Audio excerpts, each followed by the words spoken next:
जय हिंद दोस्तों। मैं महेंद्र शर्मा स्वागत करता हूं हिंदुस्तान स्पेशल न्यूज में आपका। उम्मीद करता हूं आप खुश और स्वस्थ है। दोस्तों आइए दिखाते हैं पाक मीडिया की एक लेटेस्ट डिबेट जिसमें एक भारतीय मुसलमान ने कमर चीमा को इतना जबरदस्त जवाब देते हुए कहा कि तुम भारत की छोड़ो, भारत की नीतियों की छोड़ो, तुम अपनी औकात में देख लो कितना तुमने क्या आज तक गेन किया है। क्योंकि भारत ने हर बार पाकिस्तान का साथ दिया और हर बार पाकिस्तान को हर जगह सपोर्ट करने की कोशिश की, लेकिन बदले में पाकिस्तान ने भारत की पीठ पे खंजर ही घोंपाया है।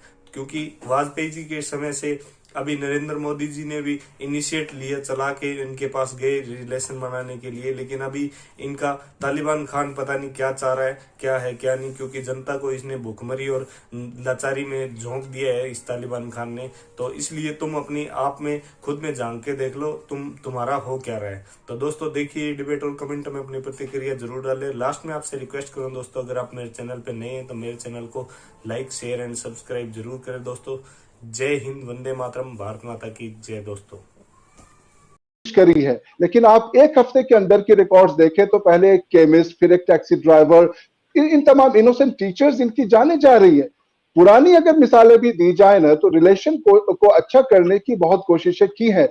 चाहे वो हमारे रिसेंट में एग्जांपल्स देना चाहूंगा कि हमारे वाजपेयी साहब जो थे प्रधानमंत्री, वो गए थे आपके पाकिस्तान और किस तरह से समझौते की बात हुई। उसके बाद हमारे जो प्राइम मिनिस्टर है, जो उन्होंने एक शपथ ग्रहण रखा था तो उन्होंने आपके प्राइम मिनिस्टर को भी बुलाया था। और उसके बाद देखें एक सरप्राइज विजिट हुई और इसकी तरह की कई एग्जाम्पल्स। लेकिन बदले में क्या मिलता गया? बदले में मिला कि आपको कारगिल हो गया, बदले में आप पुलवामा देखें, बदले में आप पठानकोट देखें, मुंबई अटैक्स देखें, और अभी रिसेंटली जो हमारे डेवलपमेंट्स हुए हैं कश्मीर के अंदर वो देखें। इन तमाम चीजों को साथ लेकर किस तरह से पीस और स्पोर्ट्स या गेम्स की बात आप कर सकते हैं। पास में भी हमारी बातें की गई थी जिसपे आपको याद होगा कि आपके मुशर्रफ साहब के 4 पॉइंट्स के बाद कैसे ये रहा कि इस पे भी बात हो और फिर दोबारा से मुंबई अटैक हुआ। लेकिन आप देखें कि ट्रेड रिलेशंस या दूसरे रिलेशंस भी जो होने की बात आई तो वहां से भी onus is on Pakistan to create एक कहते हैं ना अच्छे एटमॉस्फेयर को क्रिएट करने के लिए बहुत जरूरी है कि आपका मुल्क आगे आए। आपके मुल्क से देखें, अभी आपके प्रधानमंत्री जो है वो क्या है, खुद एक लेजेंड क्रिकेटर है। उनकी मौजूदगी में ऐसे हालात बने कि सिर्फ हमारे हिंदुस्तान से ही कोई ऐसा नहीं कि क्रिकेट के मैचेस नहीं हो रहे। आपके यहाँ तो देखें न्यूजीलैंड की मिसाल है, इंग्लैंड का एक बहुत बड़ा एग्जाम्पल है। तो पूरी दुनिया के नजरिए से आप देखेंगे तो सब सब तरफ से कहीं ना कहीं मसाइल आ रहे हैं। इसका मतलब यह हो रहा है कि हिंदुस्तान तो ये चाहेगा और चाहता रहा है कि पड़ोसियों के साथ उनके रिश्ते अच्छे रहे। लेकिन जब आपके प्रधानमंत्री खुद क्रिकेटर रहे हैं और उसके बावजूद भी क्रिकेट जैसी चीज भी इनकरेज आई मीन वहां पे फल फूल नहीं रही है, तो इसके एक बहुत बड़ा सवालिया निशान खड़ा करती है आपके खुद वहां के सिस्टम पे। आपको मैं याद दिलाता चलूं कि मेरा ख्याल है कि 15 फरवरी 2017 में आपके प्रधानमंत्री ने यह कहा था कि I wanted the whole Pakistan super league in Pakistan. उनका ट्वीट था, not only just the final but the problem is that when terrorism happens it gets highlighted more and foreigners get scared। आपके मैं खुद प्रधानमंत्री का ये स्टेटमेंट कह रहा हूं। फिर उसके बाद 28 फरवरी 2017 के ट्वीट को देखें जिसपे उन्होंने ये कहा था कि स्टेजिंग द पीएसएल फाइनल खासतौर से in Lahore carries huge risk with no benefits at all. ये खुद वो कह रहे हैं उस जमाने में जब वो ये कहते हैं कि a match played under a tight security ring around the stadium will exaggerate पाक सिक्योरिटी इशू। ये तमाम चीज के साथ जो एक बहुत अहम चीज जो मैं कहना चाहूं वो ये भी कह रहे थे कि जब ऐसे आप छावनी बना दे और इस तरह से आर्मी और सिक्योरिटी को इतना ज्यादा कर दे क्रिकेटर्स के लिए, तो उन्होंने कहा कि आप तो सीरिया और इराक जैसे मुल्कों में भी क्रिकेट करवा सकते हैं जहां पे आप 30,000 ऑडियंस को 60,000 सोल्जर्स से आप प्रोटेक्शन दे दें। ऐसे माहौल में दुनिया का कौन सा मुल्क ये चाहेगा कि अपने प्लेयर्स की जान वो खतरे में डालकर वहां पे क्रिकेट मैच करवाएं? ये एक बहुत ही बड़ा सवाल है। आपको याद होगा कि खुद श्रीलंका के टीम के ऊपर अटैक किया गया था। वहां पे लिबर्टी राउंड अबाउट जो आपके लाहौर में है, ये आपके इंटरनल सिक्योरिटी पे क्वेश्चन खड़ा करता रहा, क्रिकेट के हवाले से मैं कह रहा हूं। और अगर आप दूसरे हवाले से भी देखें कि रिसेंटली कैसे चाइनीज पे अटैक होकर 7 चाइनीज को वहां पे मार गिराया गया, तो ऐसे हालात में बताएं कि कौन सा मुल्क चाहेगा कि अपने प्लेयर्स को वहां पे भेजकर उनको रिस्क में डालें।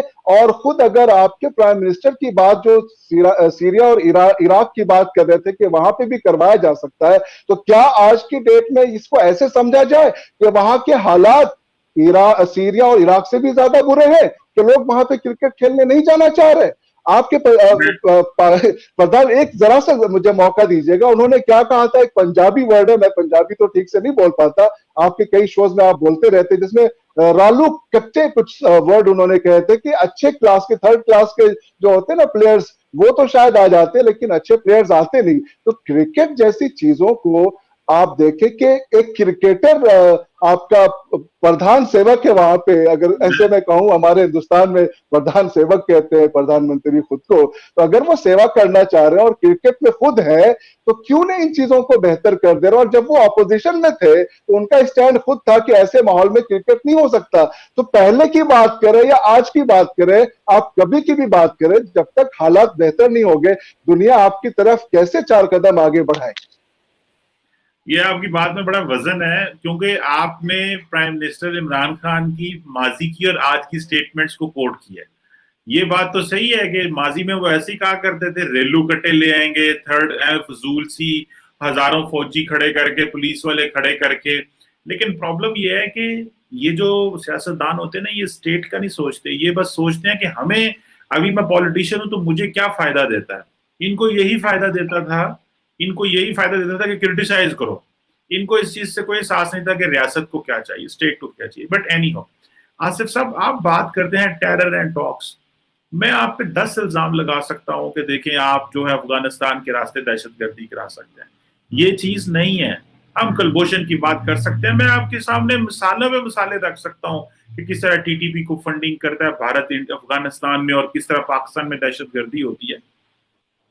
पॉइंट तो ये है, चीजें बेहतर कैसे करनी है, पॉइंट तो ये है, उस पर काम करना चाहिए। लेकिन आसिफ साहब, मुझे एक और बात बताएं, मैं आगे चल के मैं आपको बताता हूं, और बात बताएं मुझे, ये बताएं जरा, अमेरिका के हवाले से आपसे बात की जाए कि अमेरिका जिस तरह भारत को एक पोजीशन दे रहा है, स्टेटस दे रहा है, और कह रहा है जनाब कि क्वाड में आप हमारे पार्टनर हैं, और हम अब इंडिया और अमेरिका बड़े पार्टनर हैं और पाकिस्तान जो है ना वो छोटा पार्टनर है हमारा, ये कहते हैं वो।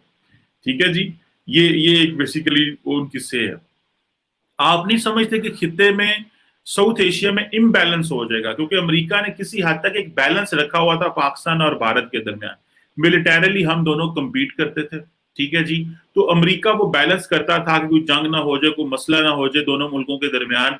तो एक बैलेंसिंग एक्ट अमेरिका करता था दोनों ममालिक के दरमियान।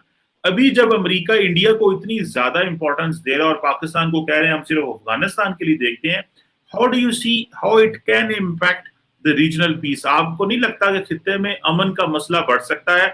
और जिस तरह नरेंद्र मोदी साहब इलेक्शन जीतने के लिए वो कहते हैं जी पाकिस्तान पे हमला भी जायज है, क्योंकि इलेक्शन जीतना मकसद है ना, तो ये आपको लगता नहीं है कि खित्ते का अमन खराब हो सकता है अब अगर इंडिया जो है, अमेरिका इंडिया की तरफ ज्यादा टिल्ट करता है? आप इसको कैसे देखते हैं? खबर साहब, पहले मैं आपकी जो बातें हैं ना कि इल्जाम लगाना, या ये मैं 10 मिसालें दे सकता हूँ, उस पर एक कुछ चंद मैं लूंगा। उस पर यह है कि इल्जाम लगाना, और चाहे आप लगाएं चाहे हम लगाएं, ये बहुत ही आम सी बात है, अपने अपने नेशनल इंटरेस्ट में लोग लगाते हैं। लेकिन यहाँ पे रोल हो जाता है उन तमाम थर्ड कंट्रीज का, थर्ड वर्ल्ड का, कि वो क्या सोचते हैं। आप हम पे 10 इल्जाम लगा दो, हम आपसे के किसी भी इल्जाम को एक्सेप्ट नहीं करेंगे और अग्री नहीं करेंगे अनलेस कि आप उसको साबित करें। खुद अगर आप अफगानिस्तान के हवाले से भी बात करें, तो जब वहां के उस वक्त के आपके ये थे प्रेसिडेंट थे, उन्होंने खुद कहा था कि इल्जाम जो लग रहे हैं आप एविडेंसेस तो लाके दो।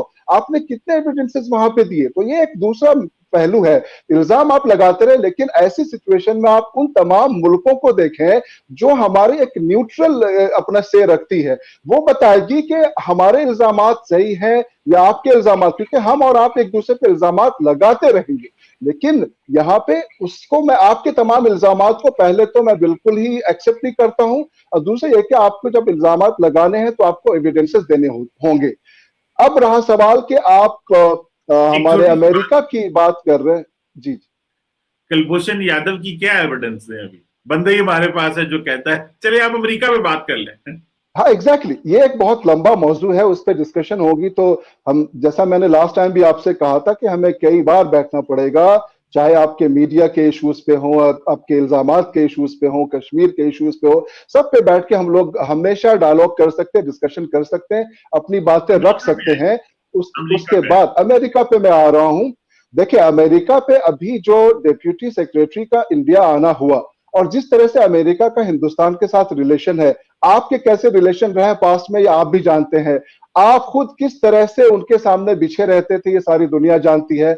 आज हिंदुस्तान उसके सामने बिछा हुआ नहीं है, और देखिए कैसे उसकी डिप्यूटी सेक्रेटरी का वहां पे आना हुआ, और वहां से जो भी स्टेटमेंट्स दिए गए, उसके बाद जब उनका पाकिस्तान जाने का प्लान बना, तो आपको मैं वापस लेके जाना चाहूंगा उस पर, जब आप कह रहे थे कि शादियाना बजाए जा रहे हैं हमारे प्रधानमंत्री का, जब इतना ज्यादा वहां पे इज्जत दी जा रही है।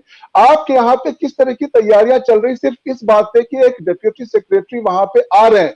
अगर आप सोचे कि आपके प्रधानमंत्री को वहां बुलाया जाता तो शादियाना तो क्या पता नहीं क्या क्या चीजें बचती। बहुत अच्छी बात है अगर वो आपको बुलाए, बहुत अच्छी बात है कि वो आपके प्रधानमंत्री को अगर फोन कर दे।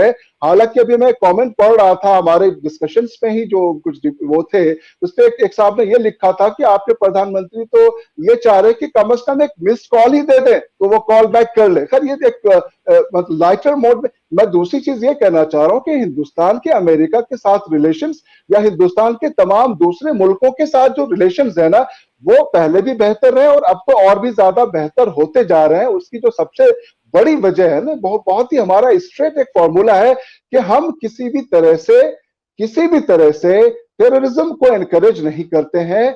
हम इंसानियत को चाहते हैं बढ़ावा दें, और हम चाहते हैं कि आप भी खुश रहे, हम भी खुश रहे। और आप तब खुश रहिए, क्रिकेट मैचेस तब होंगे, पीस तब वहां पे क्रिएट होगा जब इन तमाम ताकतों को किसी न किसी तरह से रोका जाएगा।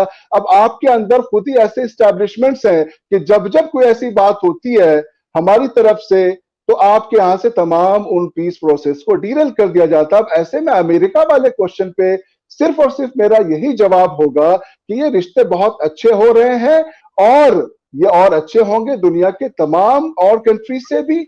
और हमारी ये कोशिश रही है और रहेगी कि जिस तरह से हमने इस रीजन में पीस को बढ़ाया है और कोशिश की है कि चाहे अफगानिस्तान की जमीन हो चाहे दूसरी कोई जमीन हो, वो टेरर अटैक्स के लिए उसको मिसयूज नहीं किया जाए। इसमें हमेशा से कोशिश रही इंसानियत के काम को बढ़ाया जाए, यह हम करते रहेंगे।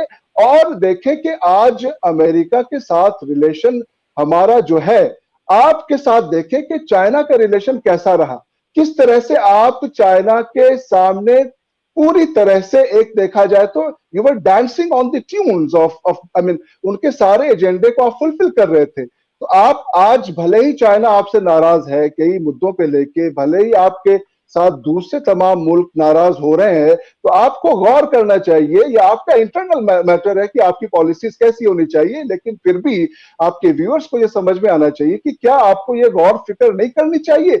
आपकी करेंसी देखें कि आज 174 के आसपास, अगर मैं गलत नहीं हूं, इकोनॉमी आपकी कहां जा रही है। First you have to put your house in order, then you think कि इंडिया का अमेरिका के साथ कैसा रिलेशन है, अफगानिस्तान में किसकी सरकार बने या नहीं बने, वो तमाम मुद्दे तो आपके उनके इंटरनल मुद्दे आपके लिए इंटरनल हो जाते हैं, वो उनका एक्सटर्नल मुद्दा बन जाता है। और जब हमारे मुद्दे आ जाते तो आप कह रहे वो तो आप हमारे क्या कहते हैं आपका इंटरनल मैटर है। तो ये जो है ना एक डबल स्टैंडर्ड वाली चीज है ना, थोड़ी सी समझ में नहीं आती। आप अपने घर के अंदर चीजों को और ऑर्डर में लाए, उसको और बेहतर करें, उसके बाद आप दूसरे की आसपास में पड़ोस में दुनिया की तमाम हालात को देखें। पहले आपकी इकोनॉमी इतनी चरमराई हुई है, आपके यहाँ की जो फ्यूचर है वहां के लोगों की, उसके बारे में क्या प्लानिंग हो सकती है। आपको आपकी सरकारों को ये सोचना चाहिए, पॉलिसी मेकर्स को ये सोचना चाहिए कि कैसे वहां के लोगों का भला हो, कैसे उनको जॉब्स मिले, कैसे उनको आज आपके किसी शो में था कि $500 लेने के लिए भी आपको बायोमेट्रिक्स करना पड़ता है।